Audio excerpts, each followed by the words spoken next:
우리에게 주시는 메시지예요. 여러분들 가운데 어떠한 문제로 근심하고 걱정하는 분들이 계시다면 기도하기를 축복합니다. 언제 기도하나요? 바로 지금, 오늘 기도하기로 결단하는 거예요. 여러분 새벽을 깨우게 되기를 축복합니다.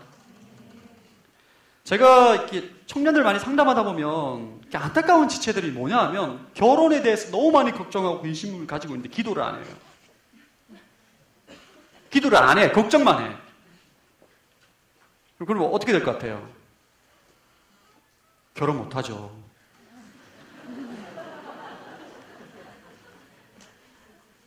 기도해야죠. 하나님께 은혜를 구해야 되는 거죠.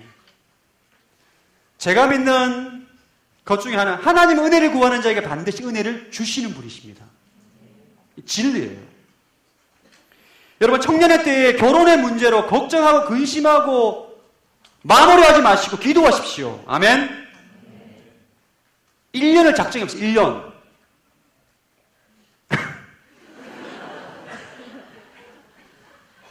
1년을 작정 기도했는데 안 되면 2년 하는 거죠. 아, 이거 진짜야, 이거. 진리예요, 진리. 자, 2년 해도 안 되면 어떻게 해야 돼요? 3년 하는 3년. 3년 해도 안 되면 어떻게 해야 돼요? 4년 하는 거죠. 아니, 농담이 아니라니까요. 그럼 질병의 문제가 있어 1년 기도했는데 안 나면 어떻게 해야 돼요? 2년째 기도해야 되고, 2년째 기도했는데 안 나면 어떻게 해야 돼요? 3년 해야 돼요. 저는 제 동생의 질병에서 17년을 기도했습니다. 17년을. 하나님께서 17년 만에 낫게 해주셨어요. 17년 만에. 완전하게 나은 것도 아니에요. 여러분 17년이 짧은 기간이 아닙니다. 제가 17년을 기도했어요. 17년을. 자, 여러분에게 농담을 하는 말이 아니에요. 여러분의 인생에 문제가 있다면 그것을 가지고 진심으로 기도하는 거예요. 구하라, 찾으라, 문을 두드리라. 응답하시고 은혜 주시는 하나님, 그 하나님을 신뢰함으로 기도하는 거예요. 하나님 은혜를 구하는 자에게 반드시 은혜를 주시는 분이십니다. 여러분 믿으십니까? 많은 청년들 기도를 왜 못하냐? 믿음이 없어요. 믿음이. 기도하다 상처받는데 뭔 기도하다 상처받을 수 있긴 있습니다. 믿음이 없는 거예요. 여러분 인생 가운데 있는 모든 문제를 주님께 가지고 나아가십시오. 기도하세요. 1년을 기도하고 2년을 기도하고 3년을 기도하고 4년을 기도하고 10년을 기도하십시오. 주님께서 응답 안 하시는 것은 이유가 있는 거예요. 그분을 신뢰하시고 그분을 믿으시고 간절히 기도하세요. 제가 장담합니다. 여러분 1년 제가 배우자를 넣고 작전 기도해서 1년 넘어가는 사람을 보지를 못했어요. 진짜요. 중도의 기도를 포기하거나 믿음이 없는 거예요. 제 말을 믿고, 그럼 제가 목사 아닙니까 그래도. 한 믿어보세요. 좀 믿어봐. 믿고 기도해보세요. 내일부터, 오늘부터. 뜻을 정하고 마음의 결단을 하고 기도하는 거예요. 하나님 은혜 달라고. 전 자력으로 결혼할 수 없습니다. 기도하는 거예요. 하나님께서 반드시 역사하실 줄로 믿습니다. 인생의 문제를 해결의 근원 되시는 하나님께서 키를 가지고 있는 거예요. 두 번째는 돈의 유혹입니다. 돈의 유혹. 돈은 오늘날 사람들에게 가장 강력한 영향력을 행사하는 것입니다. 요즘 돈을 위해서라면 사람을 죽이는 사회가 됐죠. 돈을 위해서라면 자신의 성을 파는 것을 더 이상 수치스럽게 여기지 않는 사회가 됐어요. 어떤 사람은 하나님보다 돈이 더 능력이 있다고 믿고 있습니다. 하나님을 의지하는 것보다 돈을 더 의지해요. 하나님 백성임에도 불구하고 하나님을 의지하기보다는 돈을 의지합니다. 성경에는 말씀을 사모함에도 불구하고 돈을 더 사랑해서 열매 맺지 못하는 한 사람을 소개합니다. 마가복음 10장에 보면 부자 청년 관원이 나와요. 이 사람은 청년입니다. 부자예요. 관원입니다. 한마디로 어릴 나이에 성공했다는 거예요. 그가 구도자의 자세로 진지하게 예수님께 와서 질문합니다. 선생님, 어떻게 하면 영생을 얻을 수 있습니까? 여러분, 그가 한 질문은 영적인 질문입니다. 이 구도자로서 진리에 대해서, 영생에 대해서 사모함을 가지고 있는 사람이에요. 그가 영적인 것에 관심이 없는 사람이 아니라니까요. 우리로 말하면 열심히 교회 다니고 교회 봉사하고 리더십하고 헌금하는 사람이에요. 그가 주님께서 그에게 놀라운 말을 합니다. 내 재물을 모두 팔아서 가난한 사람들에게 나눠줘라. 그리고 나를 쫓아오라. 성경에는 뭐라고 말하냐? 그 사람이 심히 근심하고 집에 돌아갔더라 말합니다. 하나님을 의지하기보다 재물을 더 사랑한 거죠. 재물을 더 의지한 거죠. 그 사람은 그 재물로 인해서 열매를 맺지 못하는 거예요. 돈의 유혹은, 돈은 오늘날 현대 그리스도인들이 말씀으로 열매 맺는데 방해하는 강력한 요소입니다. 여러분이 돈을 사랑하고 돈을 의지하게 되면 열매 맺을 수 없다는 거예요. 재물을 만몬이라고 합니다. 만몬. 물질주의를 만모니즘이라고 하는, 이 만몬이라는 뜻은 나는 믿는다, I believe 라는 영어에서 유래된 단어입니다. 하나님을 믿는 게 아니라 돈을 믿는 거예요. 하나님을 의지하는 것이 아니라 돈을 의지하는 것입니다. 이런 인생은 열매 맺지 못한다는 거예요. 민수기 22장에 보면 이 출애굽한 이스라엘 백성들이 두려워서 모압 왕 발락이 선지자 발람에게 찾아가서 이스라엘 백성들을 저주해달라고 돈으로 매수합니다. 이 선지자 발람이 처음에는 거절해요. 아니, 어떻게 선지자가 그깟 돈에 하나님께서 원하시지 않는 일을 할 수 있느냐라고 거절하는데, 이 모압 왕 발락이 더 많은 돈으로 그에게 제시합니다. 이 선지자 발람이 안 된다 된 거죠. 그래서 이스라엘 백성들을 저주하려고 하는데 하나님의 그 입술을 통해서 축복으로 바꾸게 됩니다. 이 발람이 돈의 유혹으로 인해서 결국 망하게 되는데, 하나님의 사람은 돈의 유혹으로 인해서 열매 맺지 못하는 인생으로 전락할 수 있다는 것을 우리에게 말해주고 있어요.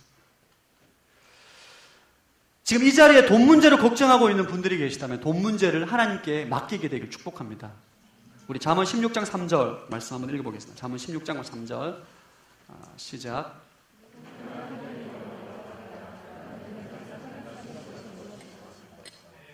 여러분, 돈 문제를 주님께 맡기십시오. 절대 망하지 않습니다. 따라합시다. 나는 절대 망하지 않는다. 여러분, 절대 망하잖아요. 제가 장담합니다. 망하면 저에게 찾아오십시오. 기도해드리겠습니다. 우리 디모데전서 6장 17절 한번 읽어볼까요? 디모데전서 6장 17절 읽어보겠습니다. 시작.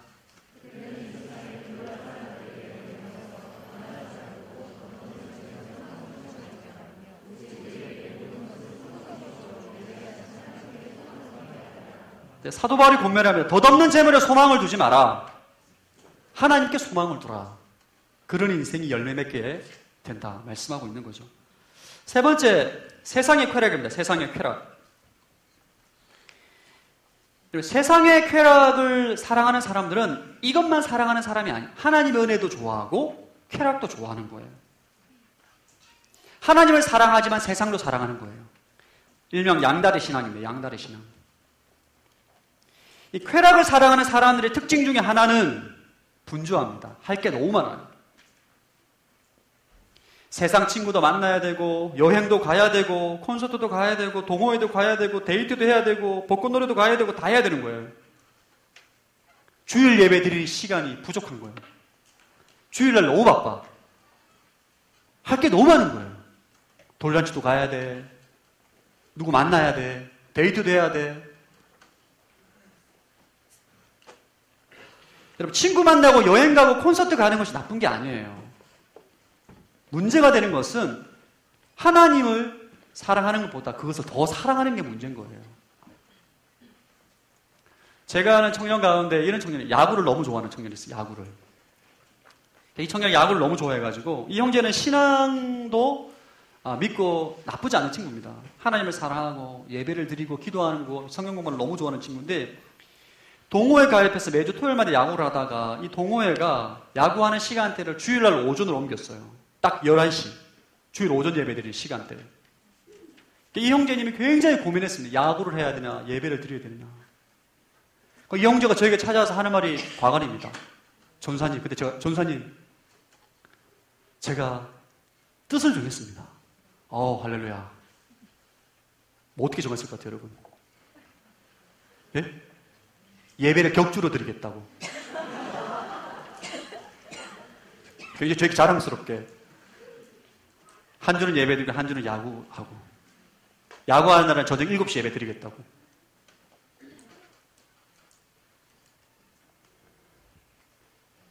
그런 인생은 신앙의 열매가 맺혀지기가 힘듭니다. 너무 분주해요. 너무 할 게 많아. 이거도 해야 되고 저거도 해야 되고 이거도 해야 되고 저거도 해야 되고 주일 예배 드리기가 시간이 아까운 거예요. 세상과 하나님 사이에서 갈등하고 있는 분들이 계시다면 여러분의 삶을 심플하게 정리하세요. 아멘. 하나님을 예배하고 성도 안에서 교제하는 날로 주일을 정하세요. 심플하게. 너무 복잡해, 삶이. 너무가 많아요.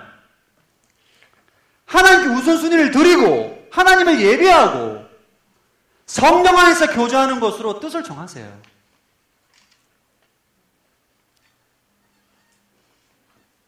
그때 하나님의 열매가 여러분 인생 가운데 맺히게 될 줄로 믿습니다. 하나님의 사람은 삶이 단순해요. 삶이 아주 단순합니다. 우선순위가 명확하고 삶이 아주 단순해요. 여러분들이 그러한 인생이 되길 축원합니다. 마지막으로 네 번째, 주님께서 원하시는 마음, 좋은 밭, 좋은 땅. 우리가 이런 마음이 되어야 되겠죠. 우리 15절 말씀 한번 읽어보겠습니다. 15절 시작.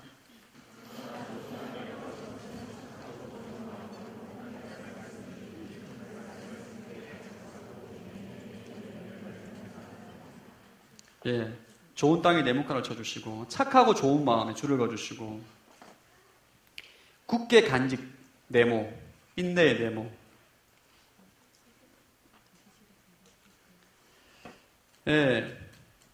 이 좋은 땅, 좋은 밭을 가진 마음의 특징은 일단은 착하고 좋은 마음을 가지고 있다.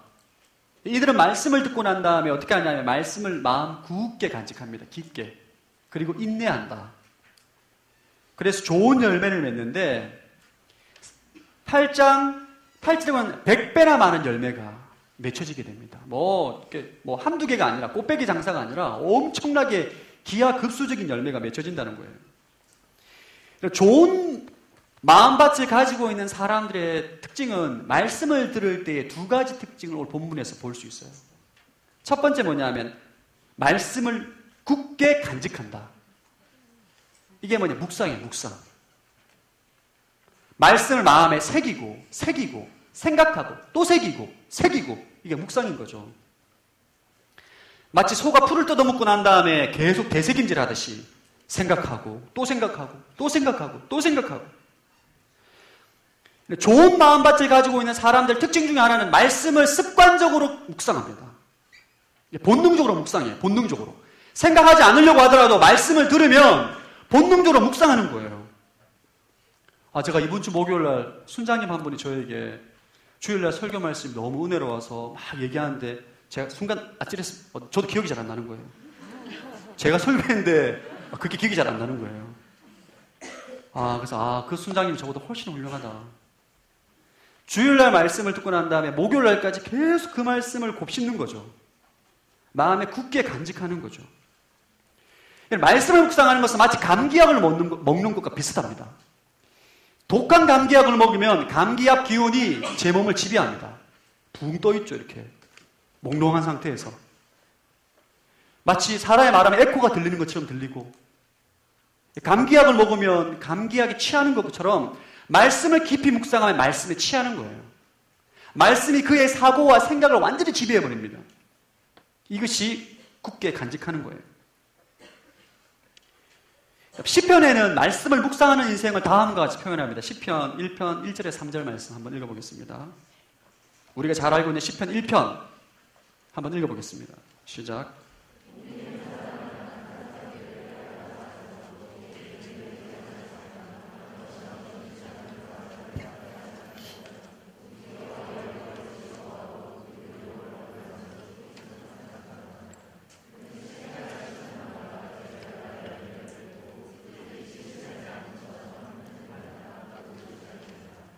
시편에서는 좋은 밭을 가지고 있는 좋은 밭의 마음의 태도를 가지고 있는 사람을 복이 있는 사람에 따라 정의합니다. 그들의 특징은 악한 사람들의 꾀를 따라가지 않고 이 세대를 본받지 아니하고 2절에 보면 오직 여호와를 율법을 즐거워하고 율법을 주야로 깊이 생각한다, 묵상한다. 그들의 인생에 시냇가에 심은 나무가 계절에 따라 열매를 맺고 그 잎이 시들지 않는 것처럼 하는 일마다 형통할 것이다. 이게 좋은 말씀을 대하는 데 있어서 좋은 밭에 마음의 태도를 가지고 있는 인생을 시편은 복 있는 사람이다 정의하는 거죠. 자, 여러분들이 매일 큐티하는 습관을 가지게 되길 축복합니다. 말씀을 묵상하는 거예요. 매일 말씀을. 이게 여러분 습관이 돼요. 습관. 말씀을 한번 들으면 그 말씀을 계속 생각하고 곱씹고 되새기고 계속 생각하는 훈련이 필요해요.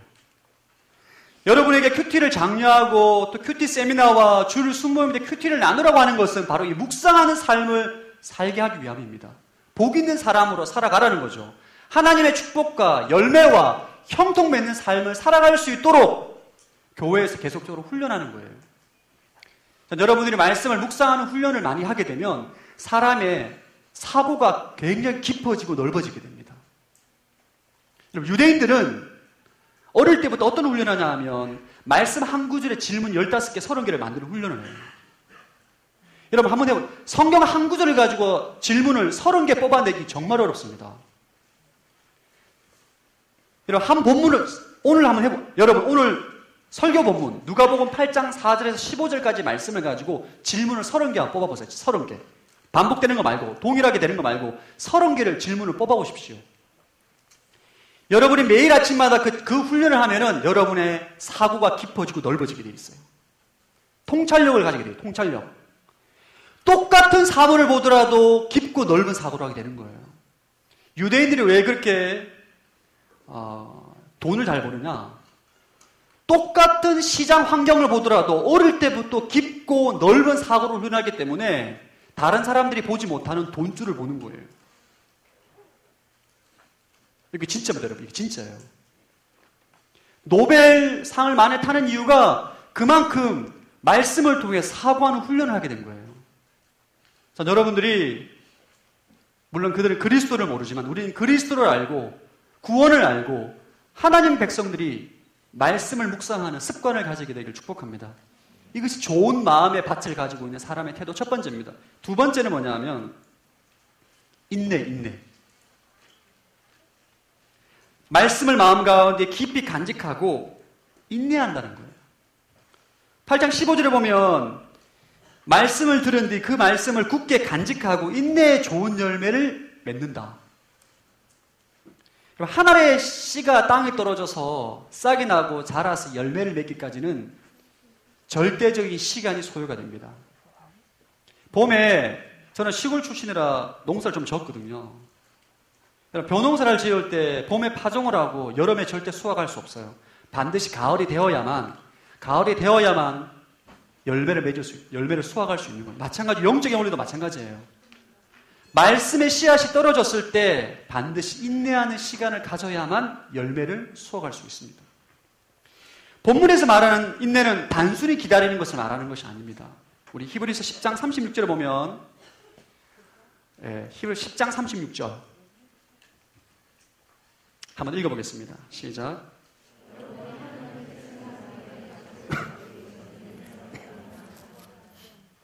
성경에서 말하는 인내는 뭐냐면 좀 자막 계속 보여주시겠어요?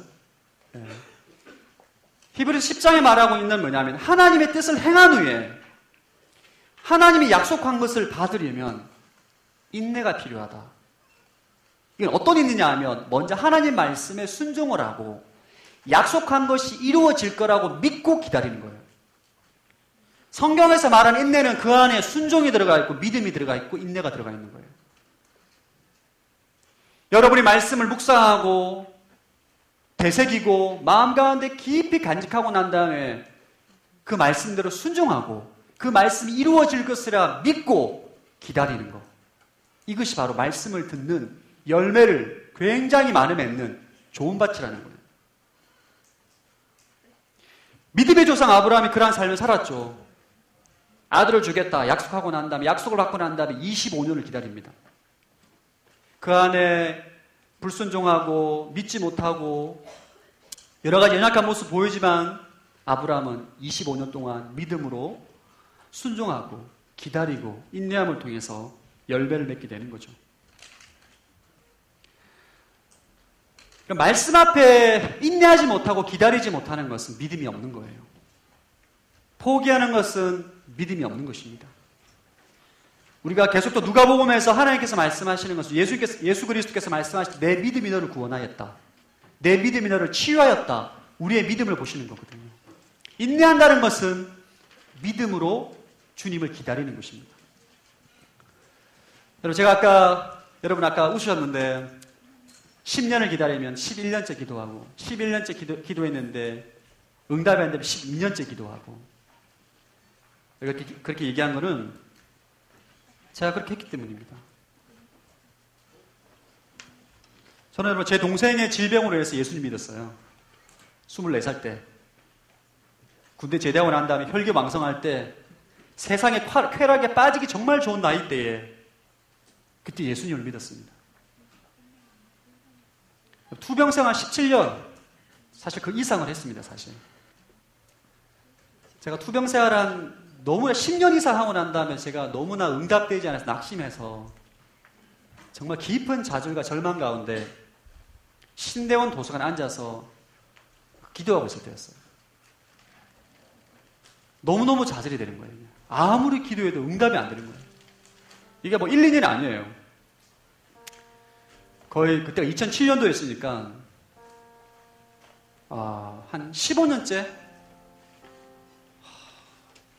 정말 마음 가운데 이 낙심이 여러분 한 15년 똑같은 기도지만 기도해도 응답 안 되면 정말 사람이 지칩니다. 자, 아브라함이 25년 너무 대단한 것 같아요. 제가 정말 절망 가운데 하나님 앞에 제가 기도했어요. 도서관에서 눈물로 이제 기도하고 있는데 주님께서 그때 저에게 시편 30편 2절을 깨닫게 해주신 10편 30편 2절 말씀을 찾아봤어요. 내가 주께 부르짖었더니 주께서 나를 고치셨나이다. 이 기도, 이제 말씀 이거예요.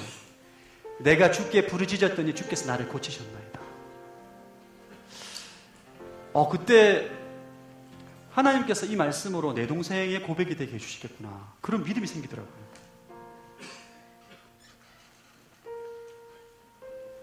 사실 그때만 하더라도 너무나 절망적인 상황이었거든요. 사실 이건 불가능하다. 치유가 불가능하다. 회복이 불가능하다. 이건 도저히 내가 어떻게 할 수 없는, 기도도 할 수 없는 그 상황 가운데 주님께 주신 말씀이 시편 30편 2절 말씀입니다. 그리고 또 지금 생각해보니까 그때가 2007년도였으니까 7년이 지난 것 같아요. 이번 달 4월 21일 날 제 동생이 둘째를 출산합니다. 할렐루야. 물론 지금도 건강하진 않아요. 근데 지금 결혼해서 애를 낳았다는 자체가 기적입니다. 둘째. 기적이에요. 저는 원래 이 주일 말씀을 묵상하면서 우리가 말씀을 들을 때 어떤 태도를 가져야 하나. 상황과 환경이 불가능해 보이고 말이 안 되는 것처럼 보이지만 주님이 주신 말씀을 마음 가운데 깊이 간직하고 1년이 지나도 묵상하고 2년이 지나도 묵상하고 3년이 지나도 묵상하고 그것을 순종하고 믿음으로 기다릴 때에 우리 인생 가운데 놀라운 열매가 맺히게 된다는 거예요. 그러니 100배의 열매는 우리가 다 계산할 수 없습니다. 아브라함이 이삭을 얻고 난 다음에 내 후손이 하늘의 별과 같이 땅의 모래처럼 바다의 모래처럼 많아질 것이다. 그 상상을 했겠어요? 지금 이 세계에 아브라함의 믿음의 후손이라고 말하는 사람이 수억 명입니다. 아브라함 몰랐어요. 하나님이 보시는 거죠. 여러분들도 여러분의 삶의 신앙의 열매가 뭔지 다 볼 수 없습니다. 그렇지만 여러분의 믿음의 눈으로 하나님의 약속의 말씀을 신뢰하고 믿음으로 기다릴 때에 여러분 삶 가운데 열매가 30배, 60배, 100배, 1000배, 만배가 맺히게 될 줄로 믿습니다. 이것이 우리가 가져야 될 마음이에요. 여러분 천국을 경험하기를 원하십니까? 하나님의 나라를 경험하기를 원하십니까? 이 마음을 가지십시오. 말씀을 묵상하고 순종하고 믿음으로 기다리는 거예요. 여러분 청년에 대해 결혼의 문제를 가지고 기도하고 있는 분들이 계시다면 이것을 적용하십시오. 주님 나에게 말씀을 주십시오. 약속의 말씀을 주십시오. 약속의 말씀을 묵상하고 기도하면서 기다리는 거예요. 믿음으로 그렇게 하십시오. 하나님의 능력이 여러분 삶 가운데 임하게 될 줄로 믿습니다. 열매가 맺히는 거예요. 아멘. 한 주간 여러분 열심히 또 내일부터 직장 생활하고 열심히 살아가실 텐데 이 말씀을 꼭 기억하십시오. 아시겠죠? 묵상하고 묵상하고 묵상하고 또 묵상하고 기다리고 인내하고 순종하고 믿음으로 바라볼 때에 우리 삶 가운데 놀라운 열매가 맺히게 될 줄로 믿습니다. 아멘. 여러분 삶 가운데 하나님의 능력과 열매가 맺히게 되기를 축원합니다. 우리 시간 함께 찬양하고 주님 앞에 기도하러 나가겠습니다.